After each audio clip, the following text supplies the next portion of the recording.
Okay, in this video, I'd like to talk about my 3-foot high concrete pyramids and the torsion fields that they generate, why the UFOs are so interested in them, and why the US military is so interested in the torsion fields that these things are producing. So here we go. Okay, back in 2014, I constructed these 3-foot high concrete pyramids in my backyard in town. You can see there's a water jar in there because I was charging up water to see what it did to water. I have an associate's degree in concrete technology, and I saw a guy on YouTube who had 1-foot high concrete pyramids and was showing how to make them. And I didn't believe him that they worked because he said that they tore up the clouds and they did all this stuff with the torsion field. So I made my own, and sure enough, they work. So I've been documenting what these things have been doing in the clouds since 2014. I now have 2 sets of these things, and they're in the same location right now. So this is the first set that I built, and I put them up on Armed Services Day in 2014. This is the second set that I built. These were placed 8 miles away, so I can monitor what they're doing at both locations. They're the same thing, 3-foot high molds that these came from. So what happens is the energy that these things are producing is called dielectricity, and the whole earth is charged with dielectricity and it stores it. So these pyramids are just like sticking a giant acupuncture needle into the earth, and the dielectricity just flows up like a geyser. So the energy starts low and slow in a counterclockwise rotation, and it gets tighter the higher that it goes and produces more and more energy. So when it reaches the clouds, it actually punches through the clouds and it'll rip them apart if the cloud bank's not too big enough, or depending on how fast they're moving. It'll wipe out the chemtrails, and you can see the effects of the ether churning. So it's all about the geometry.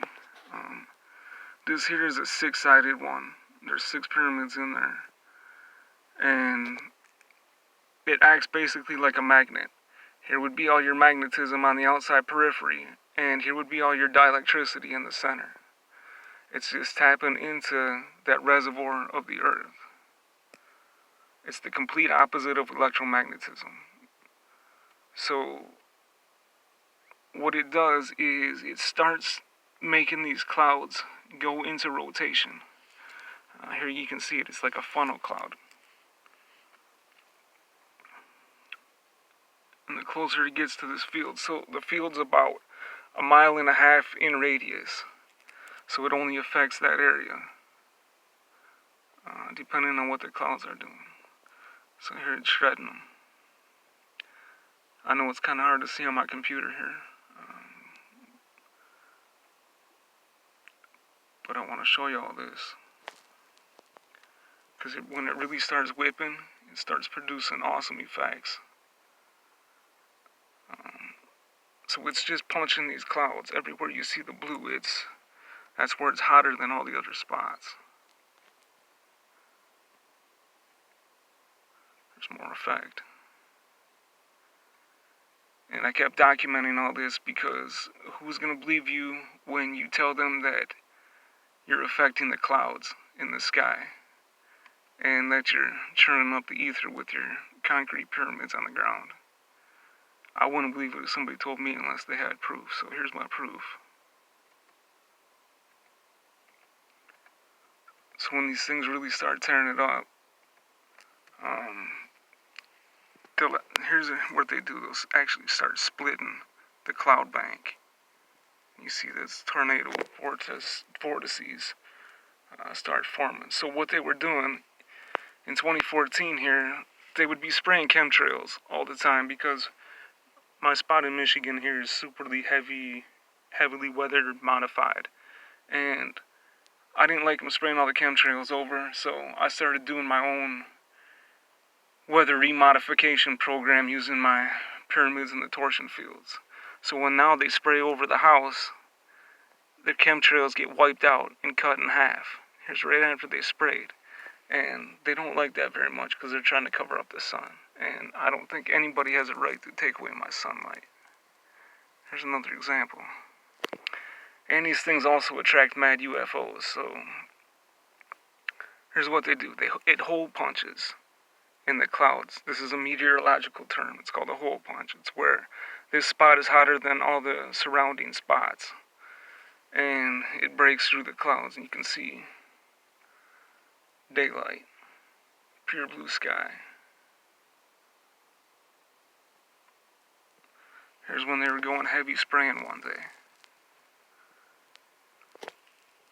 And you can see my whole spot on this block is squared in by power lines. And I'm sitting right next to the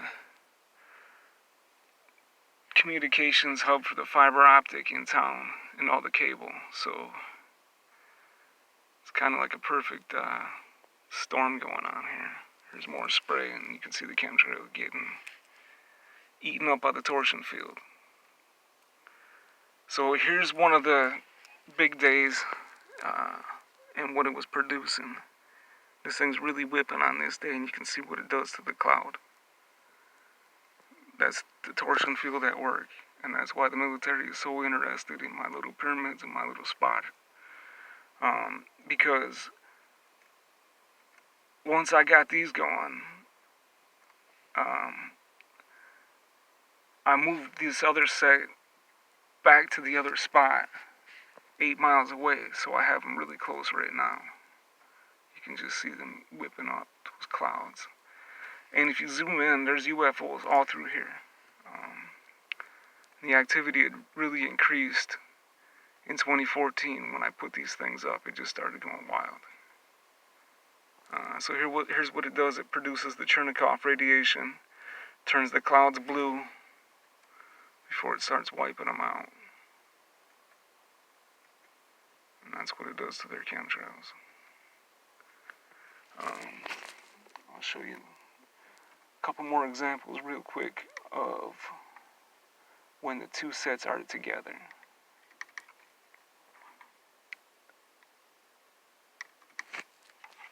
Okay, so here's the other location where I'm at now.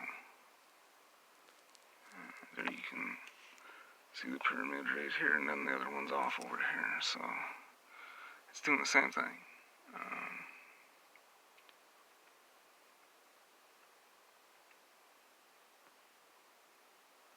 More and more ether churn. Some days are better than others, like I said.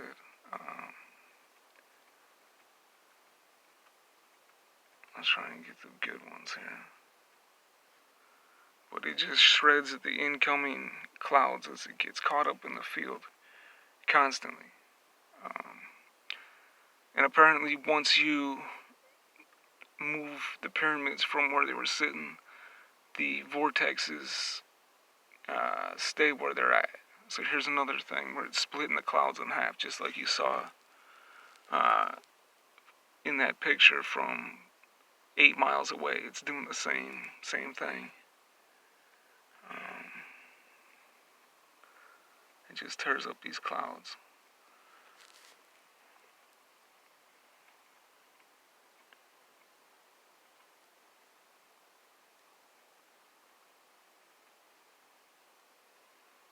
See, it just splits it right in two. It'll move complete weather fronts right around this place.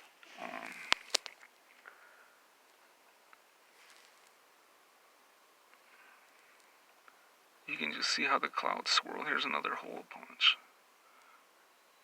Right here. Show you some more pictures real quick.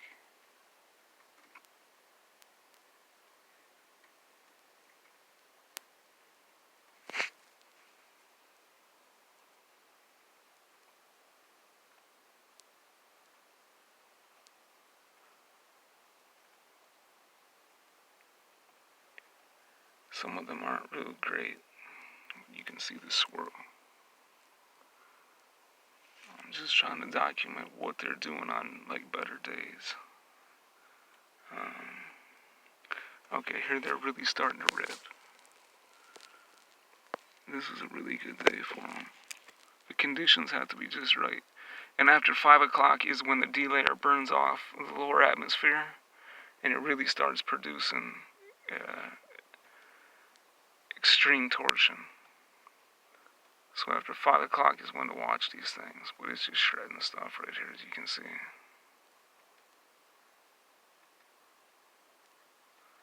That vortex motion.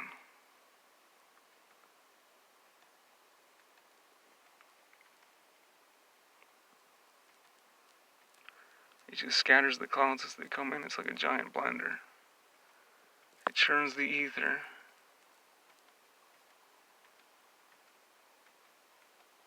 And that's why they're so interested in this little spot. Because all the activity that's going on here. I'm trying to find 1 second.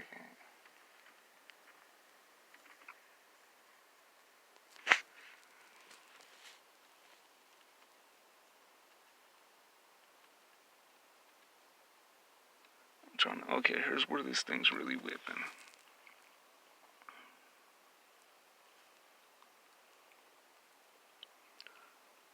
These clouds are just twisted like crazy. This is what it does when it's really going and the conditions are perfect.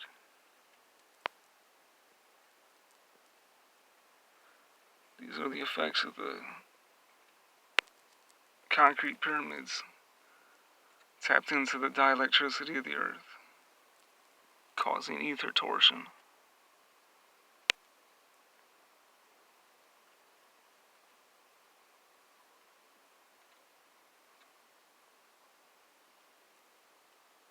Like tornadoes. I know it's hard to believe, but that's what's going on, and UFOs sure like this spot, let me tell you. Matter of fact, they like it so much that they leave me messages like this on my pond, right next to the pyramids. And as you can see, here's a orb, and there's another orb right there. And this is what they left on my pond. These ice circles and formations.